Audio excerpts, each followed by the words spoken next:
아침 목사에 오신 여러분을 환영하고 축복합니다. 또 하루의 시작을 이렇게 또 하나님과 함께 시간 허락하신 하나님께 감사드리고요. 또 이렇게 하나님께 시작했을 때 하나님께 필요한 은혜를 주실 줄 믿습니다. 아침 묵상하는 게 쉬운 일은 아닌 것 같아요. 그래도 이렇게 우리가 또 이렇게 하나님과 첫 시간 하려고 노력했을 때 하나님께서 우리의 삶 가운데 차이를 만드시고 또 은혜를 베푸시고 우리 삶 가운데 놀라운 일을 행하실 줄 믿습니다. 우리는 삼손과 딥나의 여인이라는 제목을 가지고 조금 더 살펴봤으면 좋겠는데요. 우리 사사기 15장 1절부터 2절까지 말씀을 좀 살펴볼까요? 얼마 후 밀 거둘 때에 삼손이 염소 새끼를 가지고 그의 아내에게로 찾아가서 이르되 내가 방에 들어가 내 아내를 보고자 하노라 하니 장인이 들어오지 못하게 하고 이르되 내가 그를 심히 미워하는 줄 알고 그를 내 친구에게 주었노라. 그의 동생이 그보다 더 아름답지 아니하냐. 청하노니 너는 그를 대신하여 동생을 아내로 맞이하라 하니. 얼마 후라고 시작을 하죠. 우리가 뭘 살펴봤냐면 첫날에는 삼손이 딥나의 여인과 결혼하고 싶습니다 라고 부모님께 요청하는 모습을 월요일에 살펴봤어요. 그리고 화요일에선 뭘 살펴봤죠? 삼손이 야코나로 가는 길에 어떤 일이 있었는지 살펴봤습니다. 그리고 어제는 삼손의 결혼식장에서 있었던 내기의 문제에 대해 살펴봤어요. 그런데 이 내기에서 삼손이 지죠. 진 이유가 뭐예요? 이 여인이, 딥나의 여인이, 결혼할 여인이 자신의 비밀을, 그러니까 수수께끼의 답을 블레셋 사람들에게 알려준 거죠. 그래서 삼손이 화가 나서 다른 곳에 가서 블레셋 사람들 죽여서 그들에게 약속한 옷을 주고 아내를 두고, 결혼식인데 아내를 그냥 두고 혼자 부모의 집에 올라온 거예요. 그런 다음에 다시 삼손이 뭘 한 거예요? 다시 그곳에 딥나에 내려간 거예요. 특별히 뭘 데려갔다고 그랬어요? 염소 새끼를 데려갔다고 그랬죠. 아마 그런 것 같아요.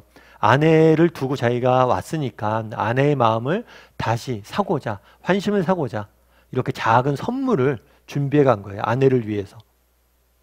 그런데 어떻게 됐어요? 내려가니까 장인이 막았죠. 왜 막았을까요? 장인이 삼손이 결혼식에서 화가 나서 갔잖아요. 그러니까 이 장인이 뭘 하냐면 그 딸을 다른 남자에게 시집 보내버린 거예요. 그 순간에. 그러면서 이 장인이 뭐라고 이야기하냐면 그의 동생이 있다. 그 아내의 동생이 있으니까 그 아내의 동생과 결혼하라고 이야기한 거예요. 그러자 어떤 일이 있었을까요? 우리 3절부터 5절까지 말씀 같이 한번 읽어볼까요? 같이 읽도록 하겠습니다. 삼손이 그들에게 이르되 이번은 내가 블레셋 사람들을 해할지라도 그들에게 대하여 내게 허물이 없을 것이니라 하고 삼손이 가서 여우 300마리를 붙들어서 그 꼬리와 꼬리를 메고 회를 가지고 그 두 꼬리 사이에 한 회를 달고 회에 불을 붙이고 그것을 블레셋 사람들의 곡식밭으로 몰아들여서 곡식단과 아직 배지 아니한 곡식과 포도원과 감람나무들을 사른지라. 삼손이 화가 났겠죠. 화가 난 것 같아요. 자신의 아내를 다른 남자에게 줬다고 하니까 화가 나서 뭘 하냐면 그래? 그럼 이 일로 인해서 내가 블레셋 사람들에게 내가 손해를 입혀도 이것은 나에게 책임이 없다 라고 말하고 뭘 했냐면 여우를 잡았어요. 여우 300마리를 잡아서 그 꼬리에다가 불을 붙여서 이 여우들이 사방팔방에 불을 붙이며 다니게 이야기한 거예요. 그래서 어떻게 됐냐면 블레셋 사람들의 곡식밭으로 몰아 들어가 곡식의 단과 아직 배지 않은 곡식과 포도원과 감람나무가 완전히 불살라버린 거죠. 따라서 블레셋 사람들에게 엄청난 뭐가 있었던 거예요? 경제적 피해와 손실을 가져다 준 거겠죠. 그러자 어떤 일이 있었을까요? 6절부터 8절까지 한번 말씀을 같이 읽어볼까요? 같이 읽겠습니다.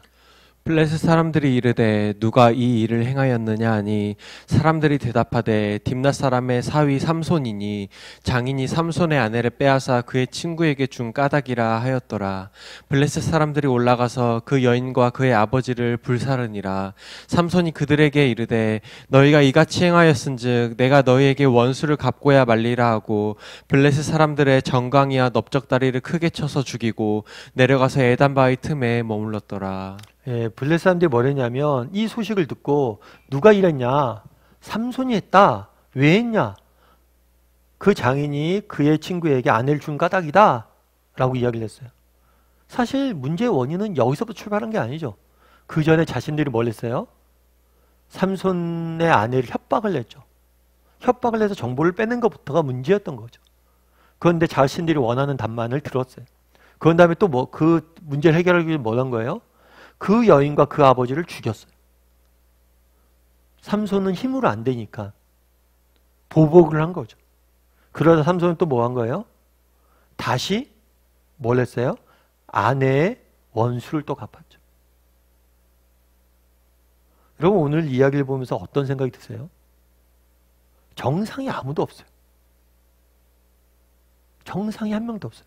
내기를 하고 내기에서 이기려고 다른 사람이 협박을 하고 그 협박에 못 이겨서 또 알려주고 또 알려주자 화가 나서 가고 화가 나서 가자 자기 딸을 다른 남자에 결혼시키고 다시 돌아오니까 다른 딸을 주겠다고 그러고 그러다 또 화가 나서 불을 지르고 불을 지르니까 또 보복을 하고 복수를 하고 오늘 본문에 사실은 정상적인 사람이 없어요. 복수와 보복과 자기의 이익과 자신의 감정들을 푸는데 모든 사람들이 쏠려져 있다는 거예요. 여러분들 이런 모습들을 보면서 무엇을 느끼세요? 사실 그런 거죠. 여러분 우선 우리가 기억할 게 뭐냐면 세상은 원래 소망이 없습니다. 정말 블레셋 사람들은 원래 이런 민족이었어요. 세상엔 소망이 없어요. 어둠엔 소망이 없어요. 그런데 소망은 어디서 생겨요? 빛에 있는 거죠. 정말 이런 세상이지만 정말 삼손이라면 정말 하나님의 백성이라면 다르게 구별되게 살아야 되는데 그러지 못한 것을 보게 돼요. 사실 그러잖아요. 바닷물은 3%의 소금으로 인해 짜진다고 그러잖아요. 그런데 이 3%가 없으면 뭐예요? 바닷물이 그 맛을 잃어버리는 거죠. 결국에 소망이 있는 건 이 세상에 소망이 있는 건 누구예요? 우리 그리스도인이. 우리 그리스도인들이 많아서가 소망이 있는 게 아니에요. 우리 그리스도인들이 적지만 우리가 그리스도인답게 빛답게 행동하면 이 세상에 소망이 있는 거예요. 오늘 본문을 보면 소망이 없는 사회잖아요. 소망이 없는 세상이잖아요. 왜 소망이 없어요? 문제는 블레셋 사람들이 나쁜 사람이기도 하지만 보다 근본적인 문제는 빛인 하나님의 자녀가 삼손이 빛의 역할들을 못하고 있기 때문이에요. 그래서 정말 우리가 빛의 역할들을 해야 돼요. 그래서 저는 기도할 때 나라 민족을 기도할 때 꼭 우리나라 민족을 위해서 기도하면서 동시에 뭘 위해서 기도하냐면 정말 이 나라와 이 민족에 있는 교회와 우리 그리스도인들을 위해서 기도해요. 왜냐하면 우리의 빛의 역할들을 우리가 해야 돼. 우리밖에 대안이 없고 소망이 없어. 우리가 못하면 결국 무너지는 거예요. 그런데 오늘 본문에서 또 한 가지 저는 개인적으로 느끼는 건 뭐냐면 하나님의 귀한 섭리예요. 결국 그날에 이 모든 문제의 원인은 어디에서 시작됐어요? 첫째 날 우리가 월요일에 배운 것처럼 그 당시 이스라엘 민족은 블레셋 사람들과 섞여서 블레셋 사람처럼 똑같이 살고 있었어요. 블레셋 사람과 함께 있는 것이 좋사오니 그래서 블레셋 사람들이 지배하고 있었지만 블레셋 사람들로부터 우리를 구원해달라는 기도조차도 안 나오는 형편이었어요. 그러자 하나님께서 이 블레셋 사람과 이스라엘 사람들 사이에 갈등을 일으킵니다.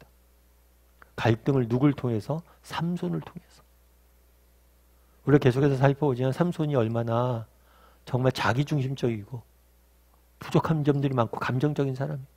그런데 이런 연약함마저도 사용을 해서 그 갈등을 일으켜서 블레셋과 이스라엘 사람들을 이렇게 분리시켜내시는 하나님의 모습들을 보게 되는 거예요. 인격적인 결함이 있는 그런 삼손을 통해서도 하나님께서 일하시는 모습들을 보게 되는 거죠. 참 여기서 우리의 소망이 있는 것이 아닌가 싶어요. 삼손도 하나님이 쓰시잖아요. 참 우리가 계속해서 삼손의 모습들을 보지만 삼손이 참 어때요? 그럼에도 불구하고 그를 쓰시는 하나님의 모습을 보잖아요. 그러면서 우리가 그런 생각이 드는 거죠. 정말 삼손도 쓰셨잖아요. 그런데 우리가 정말 하나님 앞에 정직히 우리의 삶들을 드리려고 그러고 하나님 앞에 좀 더 우리가 그리스도인답게 살려고 그러고 하나님 앞에 좀 더 우리가 나아지려고 한다면 우리를 통해서 뭐 한다는 거예요? 우리를 통해서도 일하지 않겠냐는 거예요. 참 예전에 제가 지난번에 한번 한경직 목사님 말씀드린 적 있죠.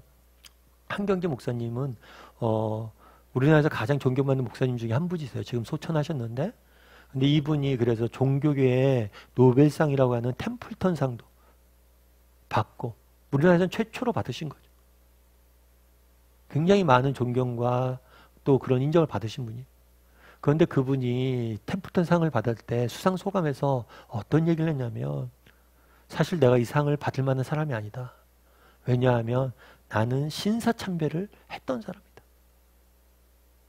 참 그 자리에서 그런 것들 고백하기가 쉽지가 않죠. 참 어쩌면 하나님께서 한경희 목사님 같이 정말 신사참배를 했잖아요. 하나님 어쩌면 배반한 거죠. 그럼에도 불구하고 자신의 모습에 대해서 그렇게 반성하고 자성하려는 모습이 있다 보니까 그런 분을 쓰신 게 아닌가 이런 생각이 들더라고요. 정말 하나님께 사용하시는 사람들은 어떤 사람들이에요? 부족하고 연약하지만 그 사람들을 통해서 일하시죠. 그래서 참 우리 인생에도 소망이 있는 게 아닌가 싶어요. 삼손의 이야기를 보면서 정말 삼손을 통해서 일하셨던 하나님. 나도 부족하고 연약하잖아.